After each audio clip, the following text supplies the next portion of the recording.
তো hi hello' নমস্কাৰ guys, Assam পাখি ৰাইজ আৰু অন্য এটা ভিডিঅ'লৈ আপোনালোক সকলোকে স্বাগতম জনাই মই আজি বহুত দিনৰ পাছত আহি গ'লোঁ আপোনালোকৰ এটা বিশেষ ভিডিঅ' লৈ। আৰু বৰ্তমান 2025 চনৰ আগে আগে এখন গাড়ী লঞ্চ হৈছে আৰু সেই বিশেষ গাড়ীখন হৈছে হিৰো ষ্ট্ৰীম 125R। আৰু এই গাড়ীখন সকলোৰে ফেভৰেট আৰু বৰ্তমান বিৰাট ছ'চিয়েল মিডিয়াত চলি থকা বাইকখনেই হৈছে এইখন। আৰু সেই বাইকখনৰ ওপৰত আপোনালোক সকলো ডিটেইলছ দিবলৈ মই আহিছোঁ। আজি আমাৰ ওচৰৰে ডিলাৰ মিৰ্জাৰ এইখন হিৰো ডিলাৰত আহিছোঁ আৰু আপোনালোকক মই সেই গাড়ীখনৰ ওপৰত মানে হিৰোৰ ষ্ট্ৰীম 125Rৰ ওপৰত মানে ডিটেইলছত A to Z গোটেই ডিটেইলছখিনি আপোনালোকক বুজাই দিম, কিমান টকা হ'ব আৰু আপোনালোকে যদি EMIত লয় কিমান ডাউন পে'মেণ্ট দিব লাগিব আৰু যদি আপোনালোকে কেছত লয় কিমান প্ৰাইচ হ'ব, গোটেইখিনি ডিটেইলছত ক'ম। আৰু বলক পলম নকৰি ভিডিঅ'টো আৰম্ভ কৰোঁ।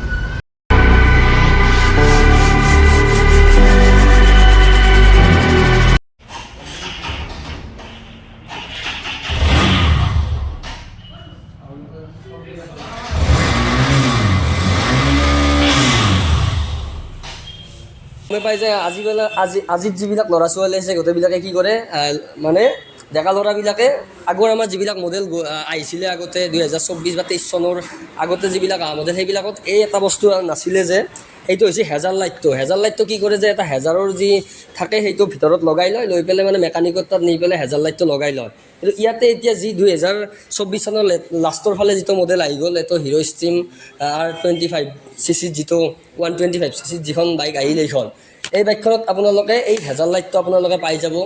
নৰ্মেলি আপোনালোকে যদি হেজাৰ লাইটটো লগাই কিনে ইউজ কৰে বেটাৰীৰ অলপমান প্ৰভাৱটো, বেটাৰীটো বেয়া হোৱাৰ চান্সেছ থাকে।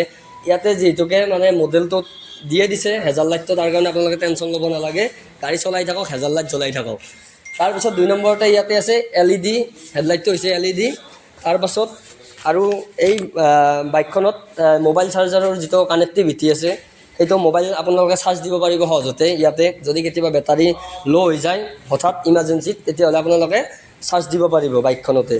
তাৰপাছত আছে ইয়াত এইখন হৈছে একদম বেষ্ট পাৱাৰত থকা গাড়ী। এতিয়া বৰ্তমান হিৰোই লঞ্চ কৰা মতে গাড়ীখন যিটো নতুন মডেলত আহি গৈছে এইখনৰ পাৱাৰটো আপোনালোকে অকণমান বেছি পাব আৰু 125cc গাড়ী হিচাপত বহুতেই ইয়াত ফিচাৰ্ছ দিছে যিখিনি আপোনালোকে নৰ্মেল বেলেগ গাড়ীত নাপায়, বৰ্তমান এইখনত দি আছে।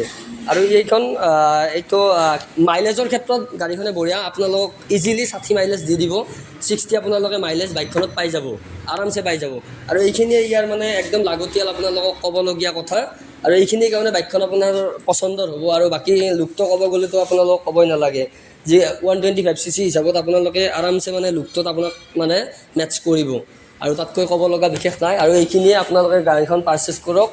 আৰু বহুত কম বাজেটত পোৱা যেন লাগিছে, কিয়নো মই দুই বছৰ আগত মই বাইক এখন কিনিছিলোঁ, আপোনালোকে গমে পায় হোণ্ডা SP 125, সেইখনতো মোটামুটি 1 লাখ টকাই আছিল। আৰু এই বাইকখনৰ বৰ্তমান এতিয়া আপোনালোকে যদি টপ মডেলটোৰ প্ৰাইচ চাই তেতিয়াহ'লে 1,04,725 টকা, 1,04,725 টকা এক্স শ্ব'ৰুম প্ৰাইচ। আৰু আপোনালোকে বাকী ইঞ্চুৰেঞ্চ গোটেইখিনি হৈ কিনে অকণমান আপোনালোকৰ বেছি হ'ব পাৰে এমাউণ্টটো। তো গাইজ গমে পাইছে গাড়ীখন বহুত কম বাজেটত দিয়া বুলি ক'ব পাৰোঁ, কিয়নো আপোনালোকে যদি NS ল'বলৈ যায় তেতিয়াহ'লে সেই বাইকখনত আপোনালোকে মোটামুটি 1 লাখৰ পৰা ষ্টাৰ্ট কৰি 1,20,000 টকালৈকে আপোনালোকে খৰচ কৰিব লাগিব। বা আপোনালোকে EMIত ল'লে মোটামুটি 1.5 লাখ টকা এখন 125cc যদি বাইকখনৰ প্ৰাইচটো ক'বলৈ যাওঁ আপোনালোকক, প্ৰাইচটো হৈছে এইখন যদি আপোনালোকে ইয়াৰ দুটা মডেল আহে, এটা হৈছে নৰ্মেল মডেল আৰু এটা হৈছে টপ মডেল। আৰু টপ মডেলটোত থাকে ABS থাকে, আৰু যিটো নৰ্মেল মডেলটো ABS নাথাকে। মানে পাৰ্থক্য ইমানে দুইখন বাইক মানে দুটা মডেলৰ। আৰু যদি আপোনাৰ প্ৰাইচটো চাবলৈ যায়, নৰ্মেলখন আপোনালোকে 99,185 টকা এক্স শ্ব'ৰুম প্ৰাইচ হয়, আৰু টপ মডেলখনত আপোনালোকে যদি ল'ব চায় তেতিয়াহ'লে 1,04,725 টকা হয়। মানে প্ৰাইচটোত ডিফাৰেঞ্চ এইখিনিয়ে। আৰু যদি ইয়াতে ডাউন পে'মেণ্ট দি পেলাই গাড়ীখন EMIত ল'ব খোজে তেতিয়াহ'লে এই মিৰ্জাৰ যিখন ডিলাৰতে আপোনালোকক কৈ দিয়া মতে এইখনৰ একদম ডাউন পে'মেণ্টটো আপোনালোকে 25,000 টকা দিলে হ'ল। আৰু 25,000 টকা দিয়ক, গাড়ীখন ঘৰত লৈ যাওক। আৰু 25,000 টকা ডাউন পে'মেণ্ট দিলে আপোনালোকে যদি 2 বছৰৰ কাৰণে EMI কৰে তেতিয়াহ'লে আপোনালোকে দিব লাগিব 5,260 টকাকৈ মান্থলি দিব লাগিব। আৰু যদি আপোনালোকে 3 বছৰৰ কৰে তেতিয়াহ'লে 3,770 টকাকৈ আপোনালোকে মান্থলি EMI দিব লাগিব বাইকখনত।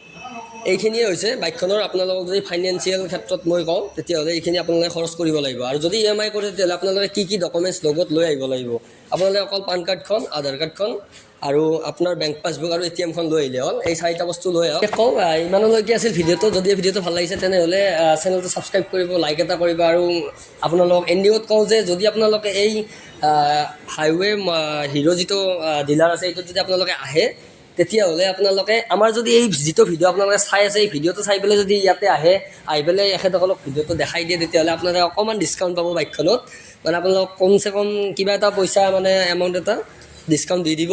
তাৰপিছত 2 নম্বৰ কথা হৈছে আপোনালোকক এই বাইকখনৰ ছিট কভাৰ এটা আৰু হেলমেট এটা আপোনালোকক ফ্ৰী দিব যদি আপোনালোকে এই ডিলাৰখন কিনিবলৈ আহে। আৰু এইখিনিয়ে আছিল মোৰ ফালৰ পৰা ক'বলগীয়া আৰু ডিলাৰৰ ফালৰ পৰা ক'বলগীয়া। আৰু ভিডিঅ'টো শেষলৈ আপুনি যদি চাই আছে নিশ্চয় লাইকটো কৰিবই, দুবাৰ ক'লোঁ মই, আৰু ছাবস্ক্ৰাইব কৰিব। আৰু মোৰ প্ৰত্যেকটা আহিবলগীয়া ভিডিঅ' এনেকৈ